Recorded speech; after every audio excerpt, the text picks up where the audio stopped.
It wasn't till they looked at the 1989 Miscellaneous Act that brought them into tow, because they knew if they had altered that, that would have taken them, because we were 1988, that would have taken them 89.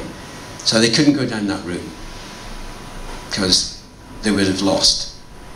So they said, it's an endowment, that it's still a repayment. It's an insurance company that should pay it at the end, called Phoenix. It got cashed in, or it was lost.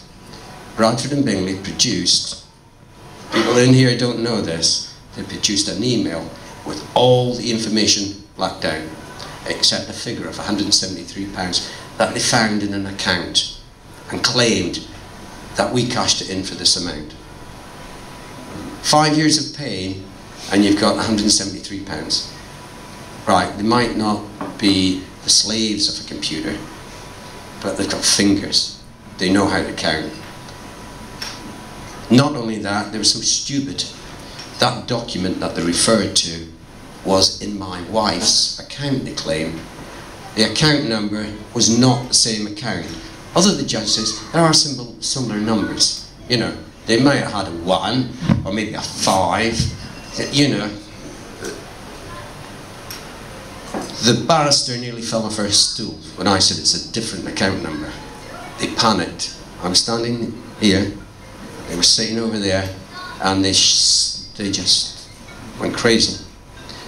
She went bright red, and there's a few people in here seen her, and well, so that's the 2 points. I've always remained, it's an endowment, never argued anything else. The account was not cashed in with us, and the judge agrees that it wasn't the same account. But I did contact Phoenix, and they sent me an email, and they found 173 on a different date, not just a different number. And when I produced that in the court, the guy's name was there, the company's name was there, it was all clear, it's transparent. Theirs was all blacked out. That's concealment, it's a criminal offence, and the judge didn't say anything. So that was the 2 questions people have asked. You've changed your mind, and it's been cashed in. And the judge never said that. So now we're up to the 2nd of July. I think 4th of July is my son's birthday today. But I think this is so important, and the information I need to give you is that important that it needs to get out there. There's things I should be doing, looking for a home. Not my daughter's spare room. Didn't need that. But I will do that, and we'll find a property for a very short time. And an inspector phoned me up, and I said, answered what he wanted to know about our chickens. We had chickens in the back garden and such like. I said, I have 2 questions to ask you. The Nottingham Police. You do realise that my mother has just died, and she hasn't been buried, and she's with the coroner. And he says, oh yes, I'm very sorry about that. And you do realise that under your rules, you have a duty to care for someone that's a vulnerable person. And he never answered. You shouldn't have come to my property. And he never answered. Then I said, well, I'll do a deal with you. I want your inspectors that was here at Fern Chase, I want you to all come together, and I want you to formulate a plan and get your officers, because we're going to go back and take my home of some burglars that's occupied it. All I want you need to do, I need you to tell me. I've got the phone call. Well, he's got the phone call. It's all recorded, and I asked him, what paperwork do I need to do this? in fact, I tell you what, I'll use the same paperwork as our bailiffs used. Is that all right? And he said, oh, I don't really know. I've got to speak to a senior officer. Right, so if I played the same game as they did, I also asked them, are we not all equal under the law? So never mind being a corporation versus a man and his family, just equal. I should be able to use the same documents and not pay a fee to get them, with no information on them, no amount, and take my home back. Number one, they never paid a fee. They shouldn't be issued. Number two, there's a thing called a notice of issue. That should have been sent out to the claimant and the defendant. That wasn't done. Two, it should have been abuse of process. Shouldn't go any further. The court stamp. It should be sealed. We will not go into proper seals, just the name of the court where it was sealed at and the date it was sealed. That is a seal. It doesn't have to be embossed. That's what should be there. I didn't have a seal. In fact, when I was going down to London, the people's home that we were going to save didn't have a seal, not even a pretend one, and didn't even have a statement of truth. Wasn't even a sign. And they're coming to take this young people's home.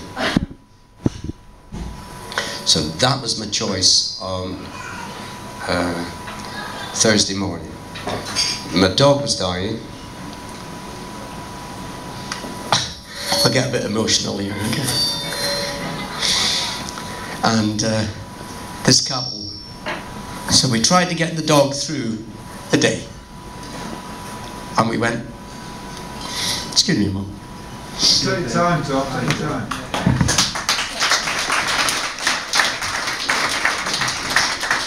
Sorry about that. Because the dog's dead. So, made the choice, went up to the property, to save their property. 2 hours down the road, I got a phone call.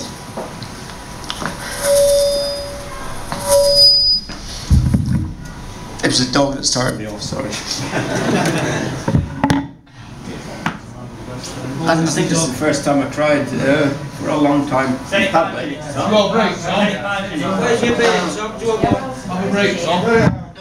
No, I'm fine. So basically, 2 hours down the road, had to turn around, been in traffic all the way. It was 3/4 of an hour from London. And Sue, screaming down the phone, they're smashing down the door.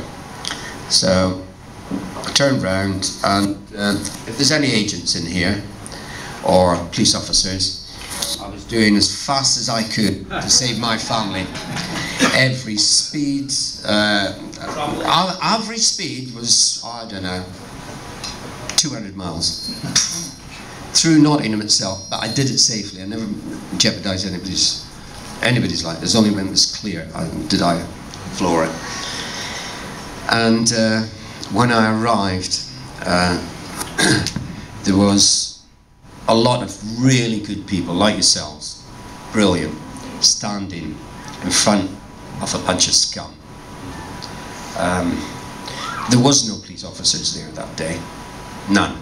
There was not one. There was a bunch of criminals, and they had a line, and they wouldn't let anybody past. I drove my car up, and some idiots said he was going to run them down. Well, I'm not that stupid, because I knew that, well, I've never hurt another person. Man, sorry about that. So I stopped at the line, and no, you can't come through. I said, oh, he's Tom Crawford. Oh, right, okay, I'll go through. So I walked through, I left my car, and I went back up, back down, and from that line, the majority of people didn't know that there was another line of policemen. And you went along, and there was another line of policemen right across the road.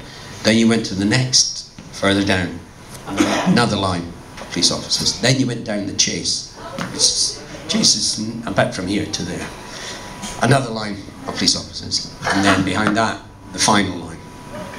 So, myself and my wife are really, really dangerous, you know. That is ridiculous. But there was about 30 or 40 bailiffs there. I beg your pardon, burglars. There was no bailiffs there, not one. There was no police officers, there was no bailiffs. And my wife was in the next door neighbour's garden. They'd physically removed her.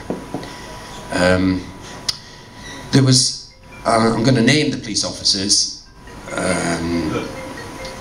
Well, no, it's going to go up. Every one of them is going to be posted with their mugshots, because that's what you do with criminals. Yeah. You put it out there and you let the general population know what they are.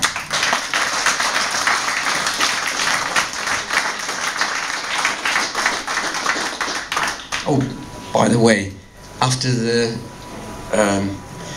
23rd of July 2014, I never spoke in public, and I was asking other people to speak. So I'm not an orator, so forgive me there, but I'm learning.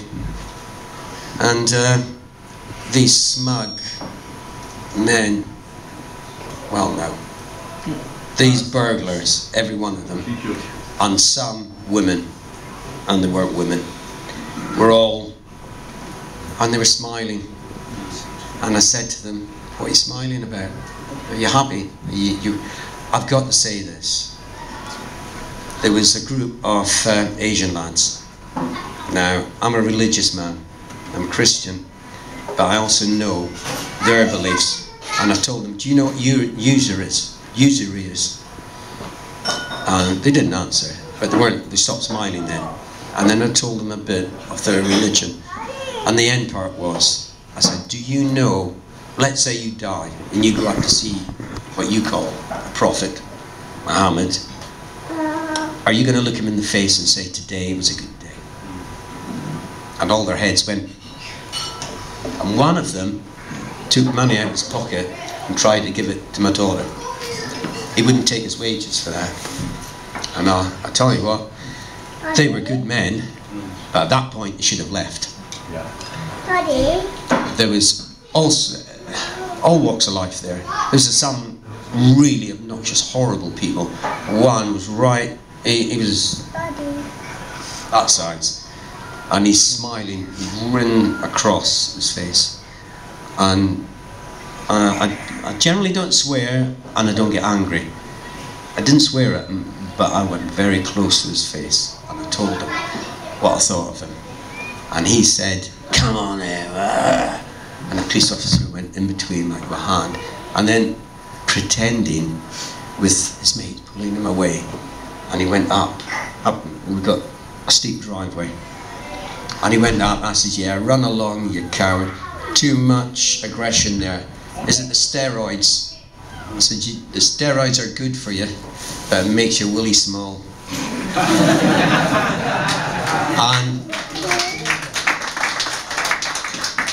And even the police officers were laughing, and one of them said, "Did you realise you've just given him his name from now on for being a bailiff? Little Willie will be coming." So even during that, I joked with people, but I was extremely serious. I told every policeman what I thought of them regarding their so-called oath of office. I honestly don't know if they take them now. Well, they don't honour them, because there's no honour in those. So they were burglars. I went out to the inspector, and I placed my hand on his shoulder, and I said to him, "I'm placing you under common law arrest. You're not obliged to say anything, but if you do, it may be used in evidence against you. So speedily make your way to the nearest police station and hand yourself in." And then I read the Section 26 of the 2015 Act to them. I think the majority of people know that they're acting outside their office should they assist in aiding and abetting a criminal affair.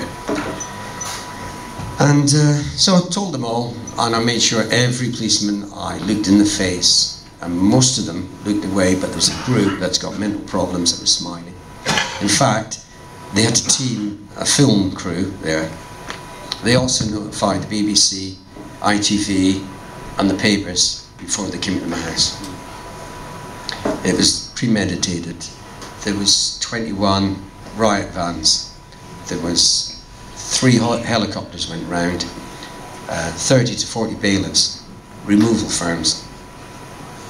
I could have bought a good house with that money, but they will not get a penny out of me, and I will take that place back.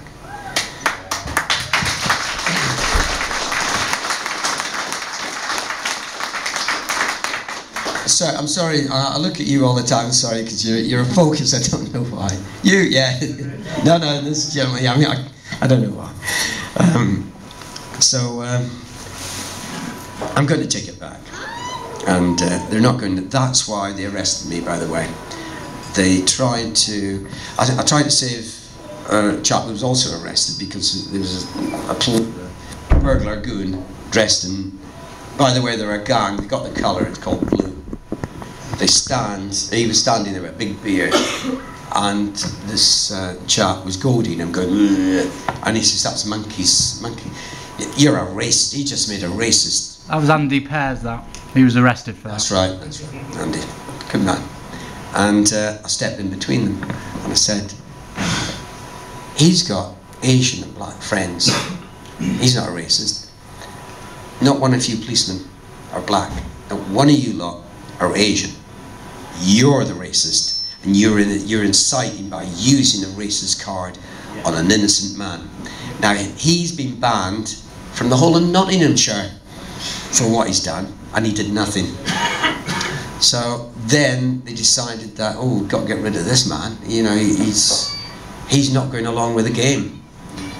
So they were writing out a document. I don't know what it's called. Dispersal. It's what? Dispersal. It could be. And they were trying to give it to me. And I said, I'm going home to my wife, or going to my wife, because she'd left by this time. I will not take that document. There's no law in this world can make me take that document.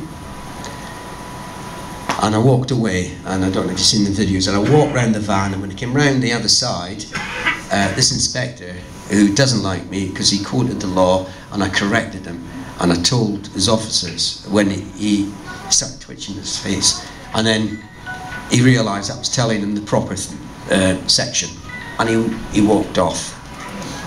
I said, that's a standard of education of your senior officers, and you're following that type of person. So off he went.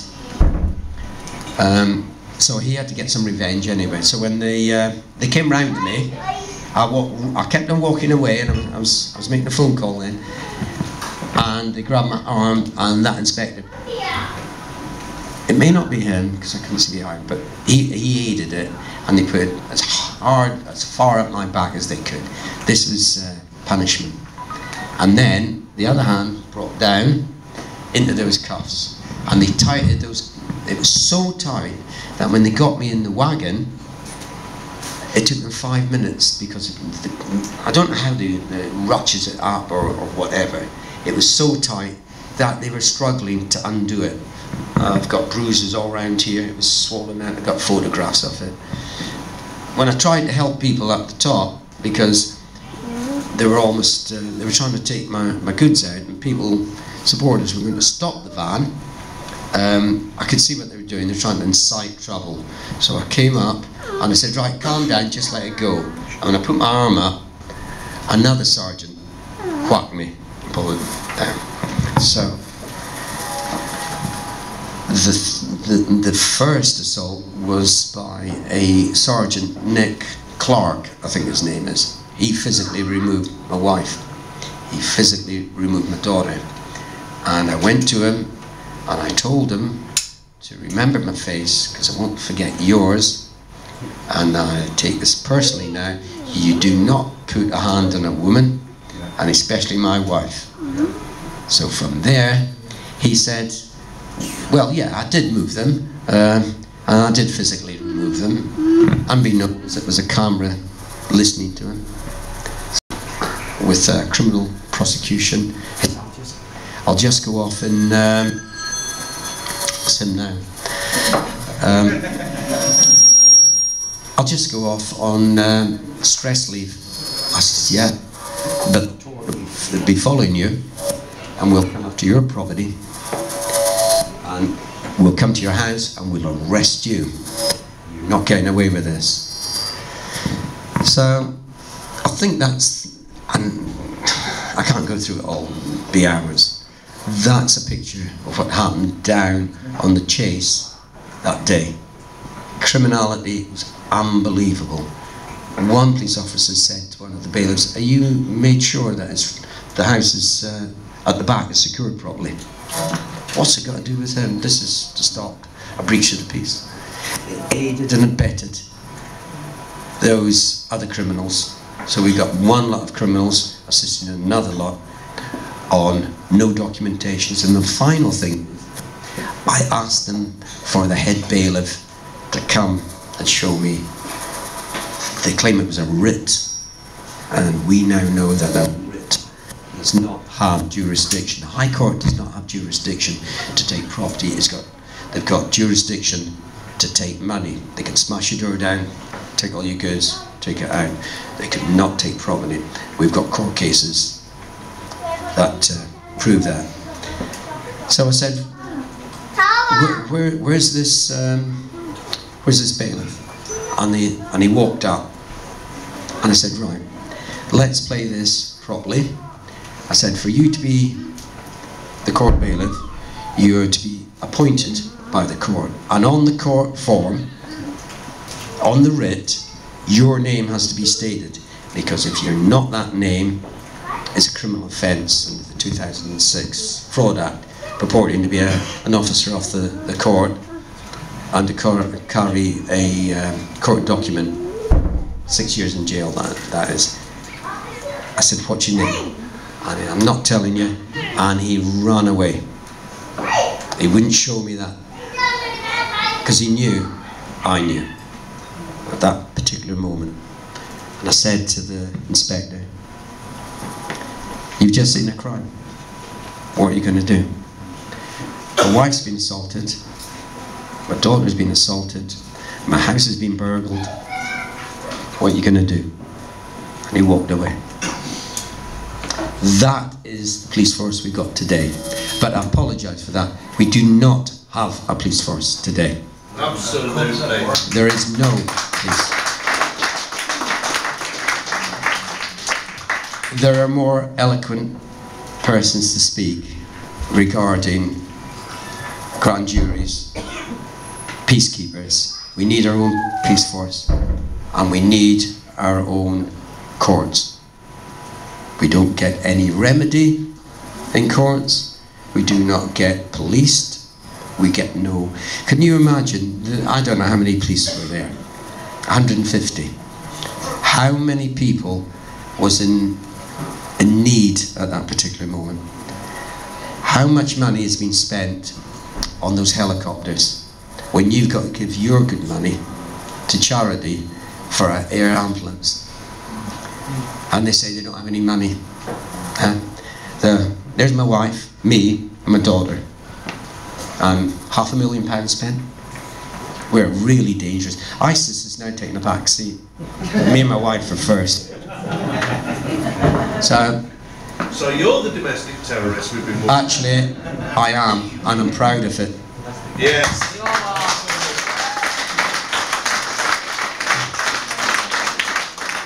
So, anyone spreading division between the ranks, I might be wrong, I might be totally wrong, but what I'm doing is because I think I'm right, and I'm doing it for the right reasons. So don't, if you got a difference, do it privately. Don't take it in front of other people, because that set one person against another. It's not right. It just weakens us. So all you got to do is stick together, because not many of them, and there's a lot of us. Yeah. So, I think I'll do.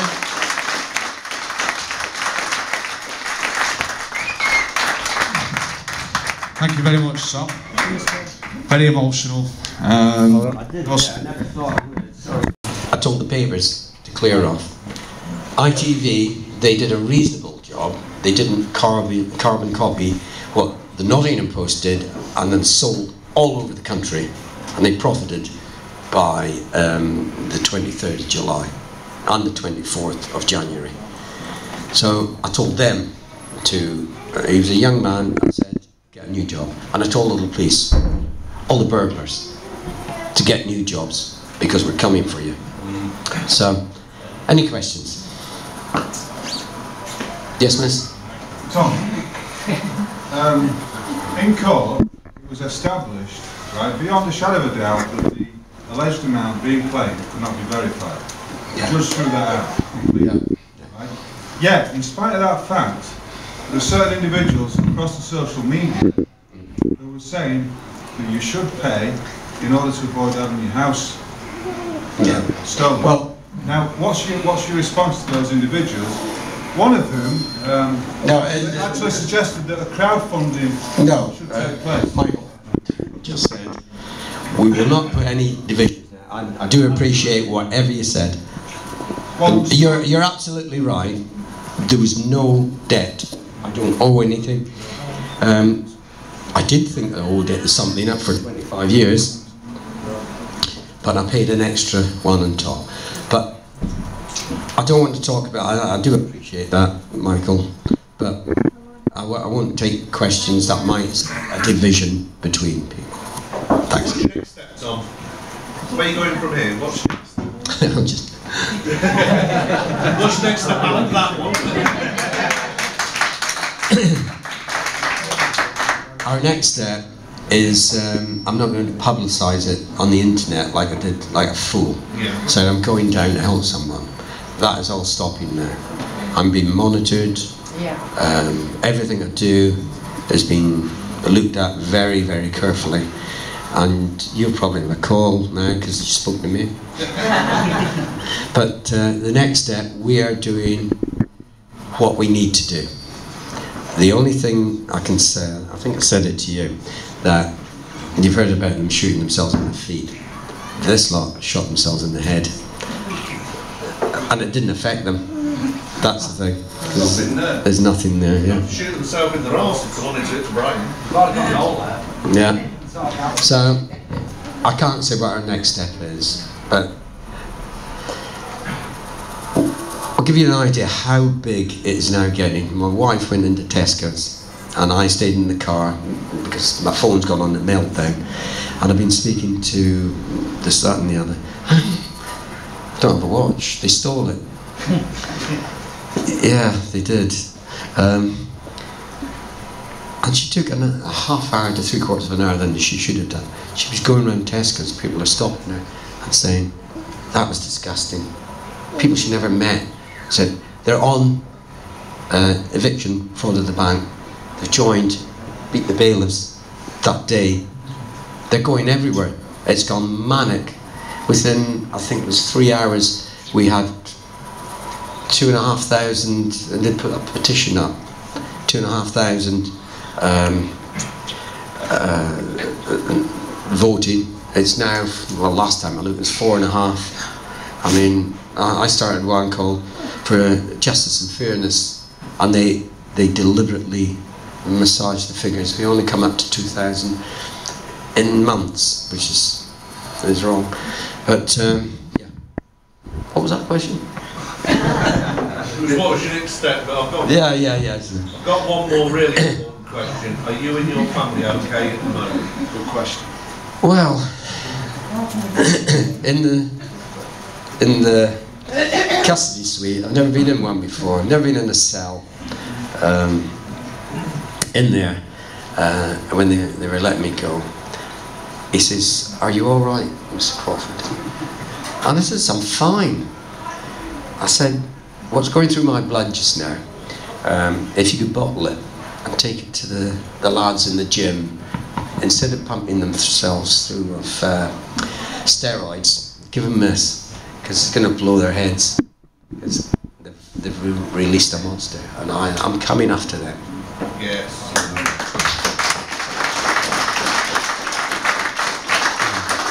I've just got one thing to say. I can't forget these things. During this time, Sue, my wife, has been, I knew she was a strong woman, but she has been so brave, and I mean, I talked about Mr. Ebert.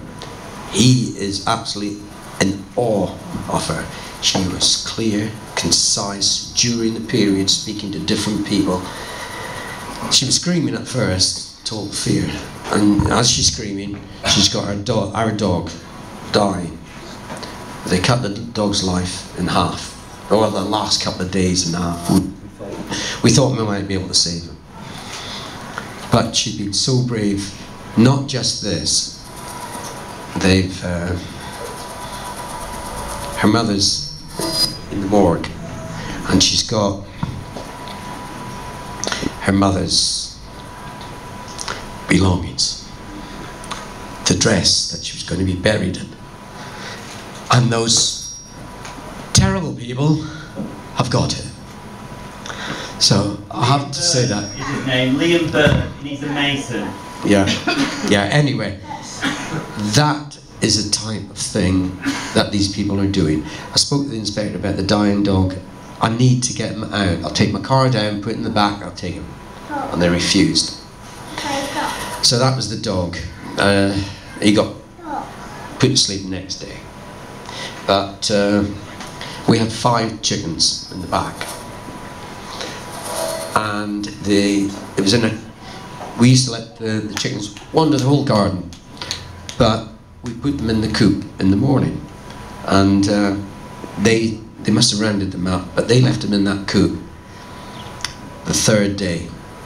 Now we find out that one of the security guards has taken the chickens to their property. They're stolen it. They're cruel, callous, and they don't have any humanity. But I thought I'd tell you about Sue, how brave she's been. So, Yeah. sorry about it.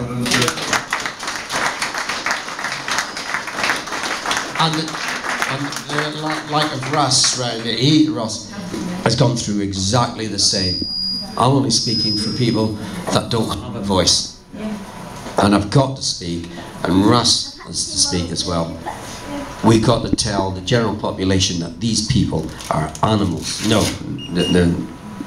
they're subhuman. So, sorry about that. I went off on a trip. Any more questions? So, Yeah. people just waking up this week, how can they help themselves? Maybe even help yourself? No, they won't help me, because but what they can do is get onto debt free, get on to beat the bailiffs, get on to I can't even remember, eviction fraud of the brand. Go to all the alternative news agents. And David Cameron, I'm going to write out a warrant, because you print them off the internet, and we'll come and get your property. Yeah. But you're in a council house.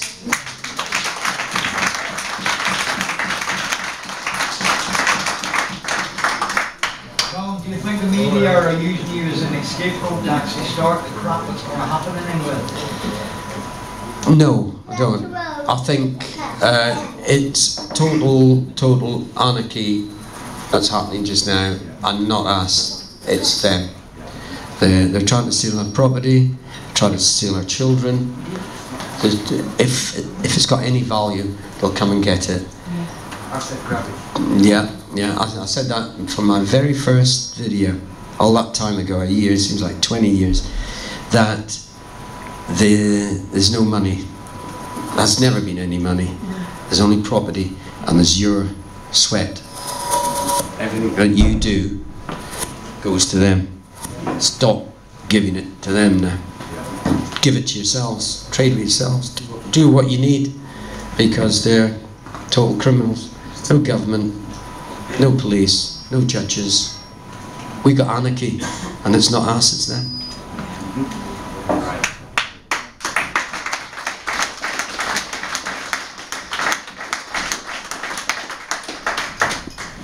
Any more questions? Just a quick point. There was a report issued by the Minister of Justice 3-4 years ago, which I read, And they stated themselves there was only a functioning justice system as long as people have confidence in the judiciary. How many people are showing confidence in the judiciary?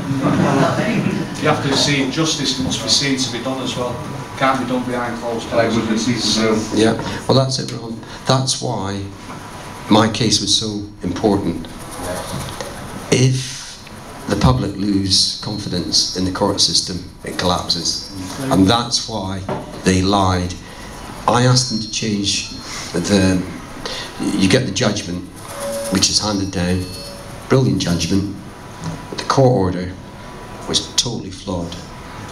We were not in the county court, we were in a family court. We were the claimants, not Bradford and Bingley and their solicitors, and on it goes. And I simply asked them for a hearing, for a revise and review, and they said, we're not altering anything. So I wrote back and said, I didn't ask you to alter anything, I just want a hearing, for a revise and a review. This is the last time I'll answer your question, we're not altering anything. So I took it to the MP, and he could understand it. He's now put it with the Justice Secretary. There is one thing that we might just try, and if we start it, just try it, give them this, an actual public inquiry into not just me, everyone. The court system needs a public inquiry because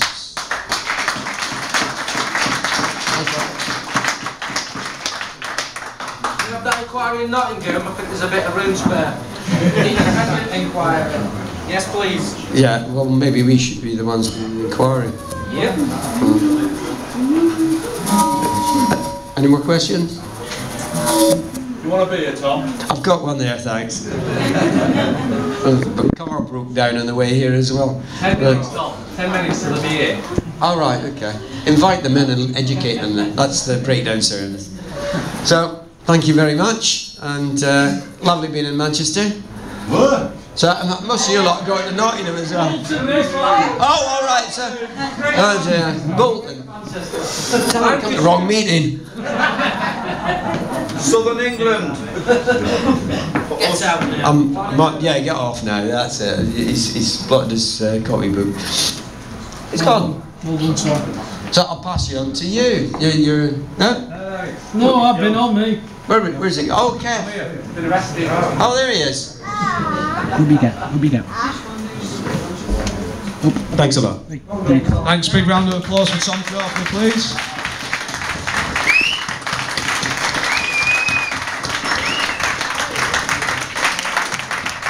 Right, next up we're going to have Michael of Helmet, who's going to